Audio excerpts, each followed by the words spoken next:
par peur, l'agression redirigée, l'agression liée au statut hormonal. Tout ça, ça va être détaillé après. Hein. L'agression et dysthymie, l'agression instrumentalisée, et puis en 10e point, génétique, race et agressivité. Et les pistes que l'on peut évoquer également. Alors là, il est tout doux, là, le petit chat. Alors, les deux notions importantes que sont l'agressivité et l'agression. Donc, sur votre gauche, vous avez l'agressivité, sur votre droite, l'agression.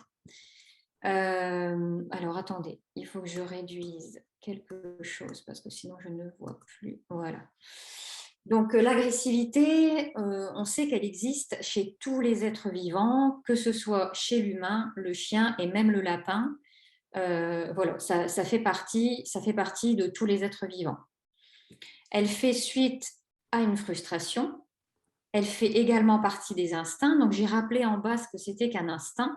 Donc, c'est quoi un instinct? On sait par exemple que le loup est un prédateur, il chasse. C'est l'instinct. Il a l'instinct de chasser. Le lapin est une proie, il a l'instinct de fuir, parce que sinon, il est tué par un prédateur. Ça, c'est ce qu'on appelle l'instinct. L'agressivité permet également la survie de l'individu. Elle peut anticiper une agression, ça n'est pas systématique non plus. C'est quoi l'agression? Elle existe également chez tous les êtres vivants. C'est là, par contre, un passage à l'acte. C'est un acte physique, comme la morsure, ou alors la menace. Et l'agression n'est pas forcément synonyme de violence. La menace, par exemple, il n'y a pas d'acte violent et pourtant, ça fait partie de l'agression. Un petit rappel de ce qu'est le chat. Le chat, c'est un animal solitaire et territorial. Il possède des codes de communication qu'on appelle des codes félins. Il est à la fois un prédateur et une proie. On ne penserait pas forcément à ce que le chat soit une proie, et pourtant si, il est la proie d'un chien par exemple. Il peut être aussi la proie de certains grands rapaces. Donc, et forcément, il chasse, comme on peut connaître des petits animaux. Non, c'est bon. Et c'est un être qui a et qui ressent des émotions comme tous les êtres vivants qui sont sur cette planète. Alors, les signes d'agressivité. Qu'est-ce qu'on retrouve en signes d'agressivité? On retrouve certaines postures, des mimiques faciales, des vocalisations. On voit sur la photo ce que vous avez certainement déjà vu de toute façon, les oreilles qui sont baissées en arrière, le chat qui crache ou qui souffle, on dit aussi qu'il feule, et les poils sont hérissés, on le voit sur la deuxième photo, notamment sur le chat qui est, on le voit plus sur le chat qui est bicolore. Alors, les différents troubles agressifs. Ce qu'on verra, nous, ce soir au niveau de la conférence, ce sera la deuxième origine. On sait qu'il y a une origine organique, mais celle-là sera traitée par le vétérinaire. Et on sait qu'il y a une origine comportementale, c'est celle qu'on va aborder ce soir. Alors, le comportement de prédation. Le comportement de prédation, il fait partie, alors on le met dans les comportements agressifs. On sait par contre que c'est un comportement qui fait partie du répertoire normal du chat. À l'extérieur, le chat chasse des petits animaux. Le comportement de prédation, il est également indésirable et dangereux si c'est envers les autres animaux de la maison ou certains humains. C'est-à-dire certains humains, un bébé ou un enfant à 4 pattes. Le chat ne reconnaît pas forcément le bébé ou l'enfant comme faisant partie de l'espèce humaine. Donc voilà, il faut toujours quand même faire attention quand on a un chat qui est un peu, on va dire, un peu sauvage ou qui n'a pas été forcément sociabilisé au petit, au bébé. Donc là, on voit le chat avec un papillon. Souvent, ça, on le voit chez les chatons ou chez les chats qui n'ont pas encore appris à chasser autre chose que des insectes. Alors, on va voir le deuxième qui est l'agressivité liée au jeu. En fait, on a deux types d'agressions liées au jeu.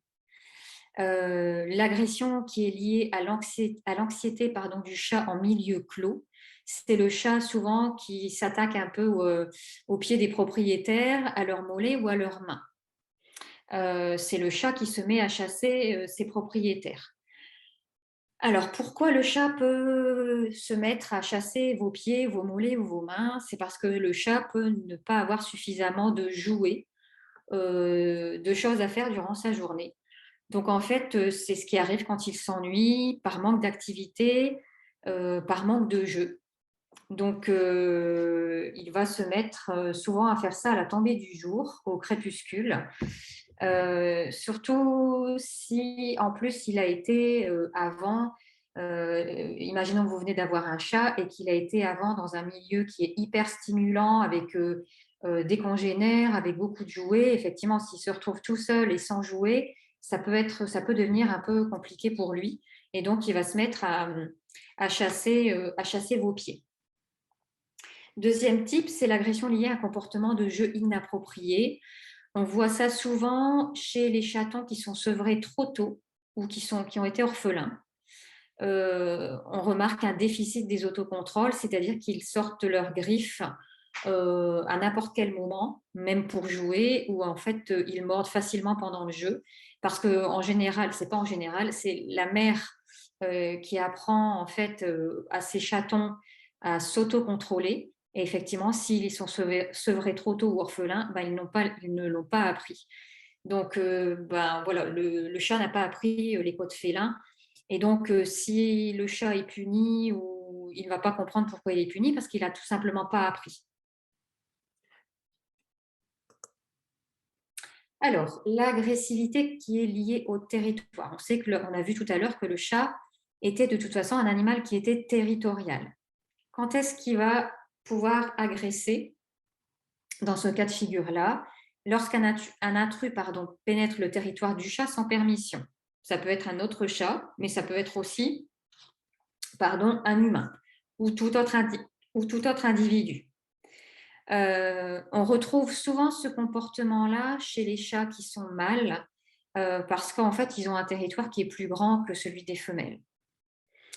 On a donc différentes phases. On a la phase de menace avec posture offensive. Donc, la marche en crabe, hein, tout le monde souvent a vu les chats qui commençaient à marcher de côté, qui sont un peu hérissés, le sautillement.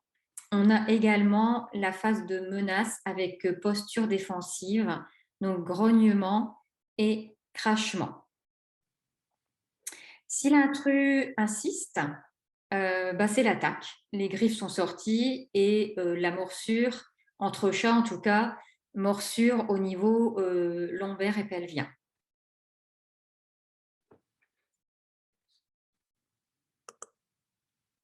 Alors, l'agression liée à la cohabitation. Donc là, ce que j'ai mis en photo, c'est l'idéal qu'on peut avoir, que ce soit, bon, les chatons, c'est beaucoup plus facile quand ils sont petits, et adultes, c'est l'idéal de ce qu'on peut espérer. Ça ne se passe pas forcément toujours comme ça. Donc, en fait, on a plus ou moins des bagarres violentes pour se répartir le territoire. Donc, effectivement, quand il y a un chat supplémentaire, ça peut prétendre à de la bagarre. Donc, ça apparaît lors de l'introduction d'un nouveau chat dans la maison, mais aussi lorsqu'un chat qui a été hospitalisé revient d'hospitalisation, ou quand il revient de pension ou de fugue, parce que les odeurs ne sont plus les mêmes. Donc, il y a j'allais dire, entre guillemets, une non-reconnaissance de l'autre chat.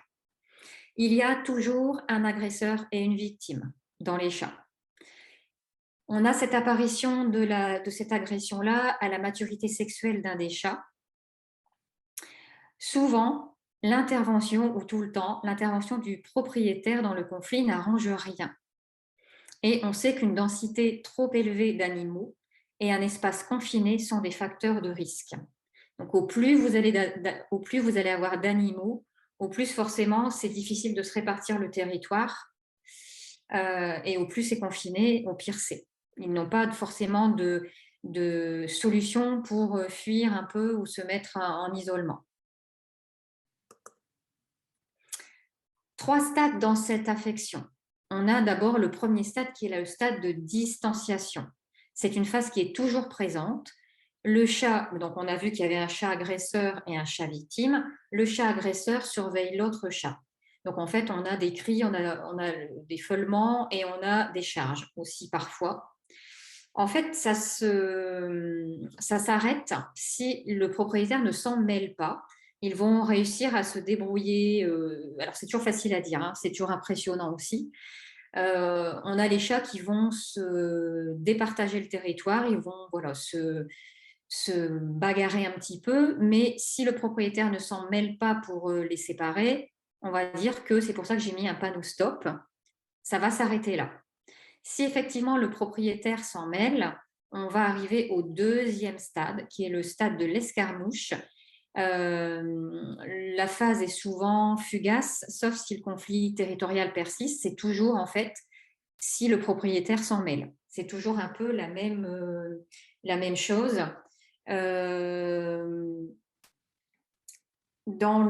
Alors attendez, que je reprenne un peu ma petite fiche. Dans le stade de 2, on a toujours le chat, enfin on a toujours, non, dans le stade 1, le chat victime a toujours accès à son alimentation, à ses aires d'élimination comme la litière ou à ses aires d'isolement. Il n'y a pas trop de soucis au premier stade. Par contre, au stade de l'escarmouche, le chat agresseur poursuit le chat victime qui se replie dans des aires d'isolement. Il a toujours accès à l'alimentation, mais ça va commencer à se réduire parce qu'il y a toujours l'autre chat qui va le pourchasser et donc il va diminuer ses aires de sortie, ses sorties, pardon. Si les propriétaires continuent à s'en mêler, on va passer au stade de l'obnubilation, qui est le stade 3, où le chat agresseur devient obnubilé. Il surveille le territoire tout le temps. Le chat victime ne sort plus de ses cachettes, ce qui fait qu'il n'a plus accès à la prise alimentaire, il n'a plus accès à sa litière, il n'a plus accès à rien du tout en fait. Il y a une inhibition du comportement, il n'ose plus sortir, s'il est sous un meuble, il ne va plus oser sortir. Et c'est dans ces cas-là qu'on va avoir le plus de problèmes parce que le chat devient malpropre et on peut voir parfois des chats ou un chat qui va devenir dépressif. Il y a des troubles alimentaires, il y a des troubles forcément alimentaires parce qu'il ne peut plus manger, il y a des troubles du comportement, enfin tout on va dire que tout s'en mêle. Et plus on avance dans les stades, au plus c'est difficile, entre guillemets, à soigner en termes de comportement. L'agression par irritation. 3 types. L'agression liée à la douleur, ce qu'on peut comprendre, hein, un chat qui a mal quelque part, forcément, il ne va pas vouloir être embêté. Donc, il peut très bien se mettre un peu à cracher, se mettre un peu à mordre. En aucun cas, ça n'est son tempérament à la base, mais en tout cas, là, s'il a mal, il va le faire et ça peut dégrader la relation entre le propriétaire et le chat. Donc, c'est bien de consulter rapidement un vétérinaire. On a l'agression liée à une intolérance du contact. C'est ce qu'on appelle le syndrome du chat caressé mordeur. En fait, c'est comme les gens, il y a des chats qui ne supportent pas trop le contact physique, qui n'aiment pas trop être caressés. Donc en fait, c'est bien de pouvoir le laisser venir à nous plutôt que le contraire pour voir un petit peu quelle va être sa réaction. Et c'est bien de respecter en fait sa sensibilité et son intolérance au contact. Il existe chez tout le monde un seuil de tolérance, que ce soit à la douleur ou que ce soit aux stimulations tactiles. Et c'est bien de pouvoir le respecter parce que sinon le chat devient excédé et il va se mettre à mordre. Ça peut arriver aussi quand il s'endort dans vos bras, sous les caresses. Et en fait, quand il se réveille, il se demande où est-ce qu'il est. Et en fait, d'ailleurs, le propriétaire ne va pas comprendre du tout ce qui lui arrive. Il va être mordu et puis il ne va pas comprendre. Et l'agression liée à la faim, ou ce qu'on appelle aussi le syndrome du tigre. En fait, ça arrive souvent quand un chat a faim, qu'il n'a pas suffisamment d'alimentation au long de sa journée. et qui va se mettre à manger tout d'un seul coup et à s'énerver, s'exciter, et ça peut arriver sur les mains du propriétaire ou les pieds parce que le chat a faim. Et c'est bien de lui laisser de la nourriture. Par exemple, si vous lui donnez des croquettes, c'est bien de lui laisser des croquettes tout au long de la journée, ce qui fait qu'il mange à son rythme, il mange en petite quantité, mais régulièrement pendant la journée. Voilà, et ça arrive souvent chez les chats qui ont aussi été dans la rue un certain temps et qui veulent manger très, très, très rapidement. Alors, l'agression par peur. Donc, c'est le cinquième point. C'est une agression violente lorsque le chat est en situation fermée et sans possibilité de fuir. C'est une situation qui est anxiogène pour lui. Il n'est d'ailleurs pas conseillé à ce que le chat soit acculé à un endroit parce que de toute façon, le chat, à un moment donné, va vous sauter dessus, notamment s'il est un peu sauvage. Donc, on va rapidement avoir de la salivation, il va uriner, il va aller en diarrhée, il va commencer à faire des vocalisations et vous allez voir que les yeux changent, notamment l'iris qui va commencer à, à changer. En sixième point, l'agression redirigée. C'est une attaque envers une cible. En l'occurrence, ça va être vous, le propriétaire, même si vous n'êtes pas le déclencheur de l'agressivité du chat. C'est le cas du chat qui voit un oiseau ou un autre chat derrière une vitre, à travers une baie vitrée, et il ne veut pas l'atteindre. Ce qui est assez incompréhensible pour le propriétaire, c'est qu'il ne comprend pas ce qui lui arrive parce qu'il ne comprend pas pourquoi le chat l'agresse, surtout quand le délai entre ce qu'il a vu à travers la baie vitrée et le délai où il va vous mordre, ça peut être en heures. Donc effectivement, le propriétaire ne va pas comprendre ce qui lui arrive. L'agression liée au statut hormonal, ça c'est ce qu'on retrouve souvent chez les mâles, hein. En période de reproduction où on a de l'intimidation qui va jusqu'au combat. Souvent, c'est en présence de femelles, ce qu'on appelle en œstrus, donc en chaleur. Donc les mâles vont se battre ou s'intimider, en tout cas en présence de femelles. On a aussi l'agression maternelle. Ça, c'est ce qu'on retrouve chez beaucoup d'animaux. Forcément, et même chez l'être d'animaux et chez l'être humain aussi, c'est la femelle qui protège ses chatons vis-à-vis d'autres congénères ou vis-à-vis de tout individu dont elle n'a pas confiance, auquel elle n'a pas confiance.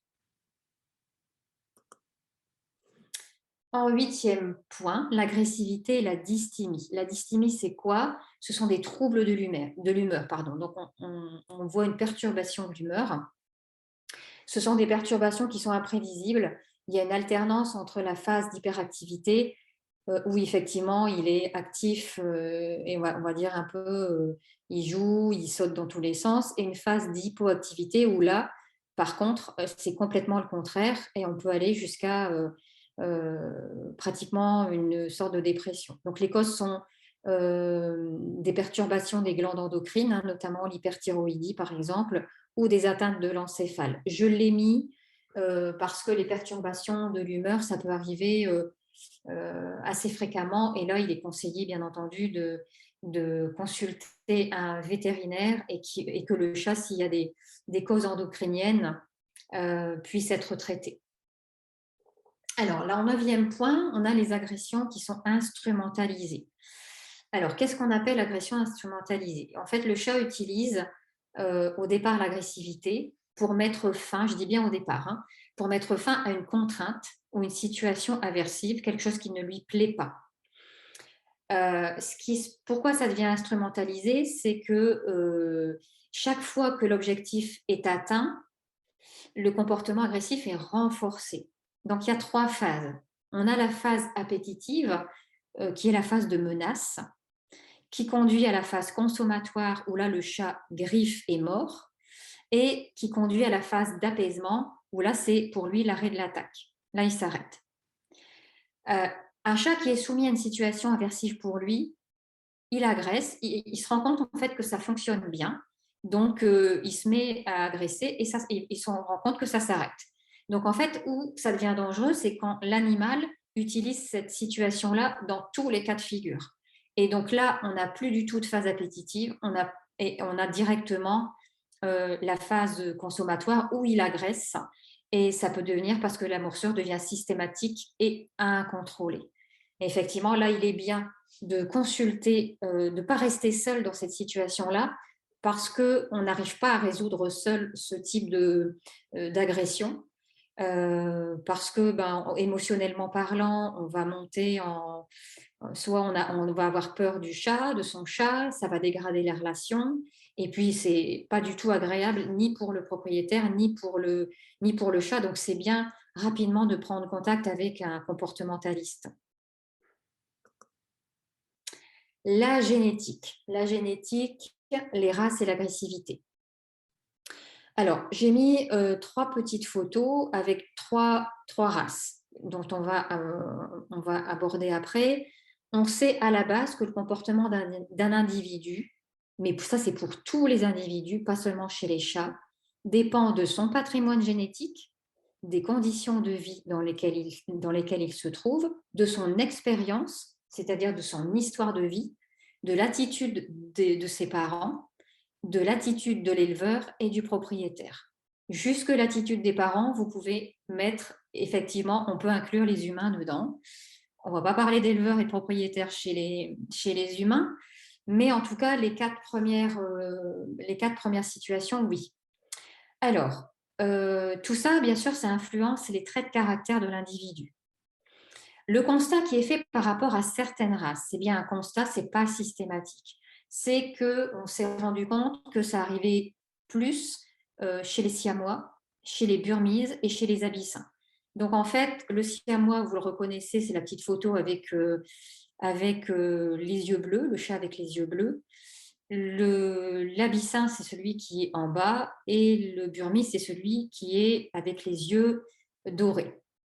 Donc, on a remarqué que c'était, enfin, c'est pas moi qui l'ai remarqué, hein, ça a été des études qui ont été faites. Hein.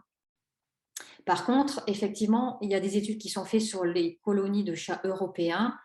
C'est la majeure partie des chats que l'on va retrouver, des races que l'on va retrouver chez les gens, ce sont des chats de race européenne.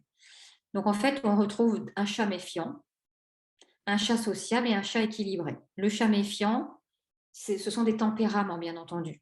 Le chat méfiant reste sur ses gardes en permanence. Le chat sociable recherche les contacts avant tout et avec tout le monde. Et le chat équilibré, c'est l'intermédiaire entre les deux précédents. Le chat méfiant, il se peut par exemple que quand on, entre guillemets, récupère un chat qui était dans la rue, et qu'on veut bien faire, effectivement, il peut rester méfiant un certain temps. Et s'il ne l'est plus avec vous après, il le reste après avec les d'autres humains, par exemple. Alors, quelques pistes. Alors, ce que je n'ai pas dit, effectivement, attendez, je vais revenir un petit peu en arrière. Il y a une 11e catégorie que je n'ai pas notée. C'est ce qu'on appelle l'idiopathie. Et en fait, l'agressivité, l'agression, dès lors qu'en fait on n'a pas de cause vétérinaire, ou on ne sait pas trop d'où ça vient, c'est un peu un fourre-tout. C'est pour ça que je ne l'ai pas noté. Je le cite à l'oral, mais je ne l'ai pas noté. C'est vraiment la situation où on met tout ce qu'on ne sait pas, on le met dans cette catégorie-là. Donc voilà, je ne l'ai pas noté, je le donne simplement pour info. Alors, les pistes. Comme toute espèce, il n'existe pas de solution globale, et à chaque situation, il y a une solution. On ne peut pas se référer à un catalogue de solutions, ce serait beaucoup trop facile et pas forcément en plus intéressant non plus. Il est important de se référer aux besoins du chat, à l'éthologie du chat. C'est bien entendu de se préparer à l'arrivée d'un chat, qu'il soit adulte ou qu'il soit chaton, dans la famille. On essaye de on prépare bien l'arrivée d'une naissance chez l'humain je vais dire que c'est la même chose chez les animaux, que ce soit un chien ou un chat, en l'occurrence les chats, il faut bien préparer son arrivée. Il est très important que le chat, qu'il soit mâle ou femelle, soit stérilisé. Je vous ai mis une petite photo. Qu'est-ce qui se passe quand les chats ne sont pas stérilisés? On a le couple au départ et vous avez ce qui arrive à l'année 4. On se retrouve avec 20 000 chats. C'est ce qui arrive aujourd'hui depuis plusieurs années, où effectivement maintenant, et cette année, ça a été un peu le comble, avec notamment les histoires de confinement, où les gens ont pris des chats, ils ne les ont pas stérilisés, et en fait, ils se sont reproduits à vitesse grand V. Souvent, ça arrive que les gens disent: «Ah bah, moi je prends un chat mâle, comme ça j'ai pas à le stériliser». Ben non, justement, parce que le chat mâle, il va aller avec une femelle, il va bien trouver une femelle qui n'est pas stérilisée non plus. Et c'est systématique, c'est très très important de stériliser aussi bien les mâles que les femelles si on veut, on va dire, stopper un peu cette surpopulation, parce que maintenant, malheureusement, pour certaines personnes, les chats deviennent des nuisibles et c'est vraiment dommage. Donc il y a la surpopulation, bien entendu, et la stérilisation évite aussi les cancers de l'appareil génital du chat. Ce qu'on peut vous conseiller aussi, c'est de ne pas rester seul face à un comportement qui est inapproprié, notamment quand ça vraiment devient ingérable pour vous. Et même avant d'être ingérable, c'est bien de prendre la situation avant pour que les effets soient plus ou moins immédiats et que la relation puisse être plus gérable et qu'elle redevienne comme auparavant si elle l'a été. Donc en fait, nous, ce qu'on peut vous conseiller au niveau de l'association, c'est de faire appel à un comportementaliste qui pourra vous aider dans le choix d'une race, si effectivement vous voulez une race, ou en tout cas d'un individu, mais aussi vous accompagner dans la résolution de problèmes comportementaux, quels que soient les problèmes comportementaux. Là, en l'occurrence, on parle de l'agressivité et de l'agression, mais ça peut aussi être de la malpropreté, comme on a déjà pu voir dans d'autres conférences. Ce qui est intéressant aussi, c'est de pouvoir, même quand vous faites appel à un comportementaliste, c'est d'avoir bien observé le comportement du chat. Ça permettra de mieux appréhender le problème avec la personne qui va vous aider. Alors, les autres pistes, alors là, bien sûr, ce dont j'ai parlé avant, c'est des consultations comportementalistes. Ce qui est bien aussi de joindre à ça, en plus des consultations comportementalistes, et ça, effectivement, dans l'association, on a une personne qui est, on va dire, experte dans les fleurs de Bach, et donc il y a toujours possibilité de la contacter. Donc, c'est quoi les fleurs de Bach? Ce sont des élixirs floraux, il y en a 38 au total, qui ont été établis par le docteur Bach, de son nom, Édouard Bach. En fait, ce sont des élixirs floraux qui agissent au niveau vibratoire. Alors, on y croit, on n'y croit pas, mais effectivement, je peux vous dire que ça fonctionne bien. Ça fonctionne très bien chez les animaux, quels que soient les animaux. Ça agit sur les émotions, il n'y a pas de contre-indication, ça agit très bien sur les humains. Et c'est important d'adapter un mélange en fonction de la problématique et des individus. Il ne suffit pas simplement de s'être approprié toutes les fleurs de Bach, il faut que celles-ci puissent être adaptées aux individus. Donc là, je vous ai mis, voilà, si vous ne connaissez pas trop les fleurs de Bach, il y en a 38, je vous ai mis un petit peu en haut ce que c'était que les flacons de fleurs de Bach. Donc il y a des comptes-gouttes et il y a possibilité de faire des mélanges comme on peut le voir ici. Alors, comment j'ai dit les fleurs de Bach, excusez-moi, je perds le fil de ma conversation, vous m'en excuserez. En plus des fleurs de Bach, on a également ce qu'on appelle la communication animale. Alors, c'est quoi la communication animale? Certains certainement le connaissent, certains ne connaissent pas du tout. C'est une façon de communiquer avec l'animal, quel que soit aussi l'animal. Là, on parle du chat, mais c'est aussi avec d'autres animaux.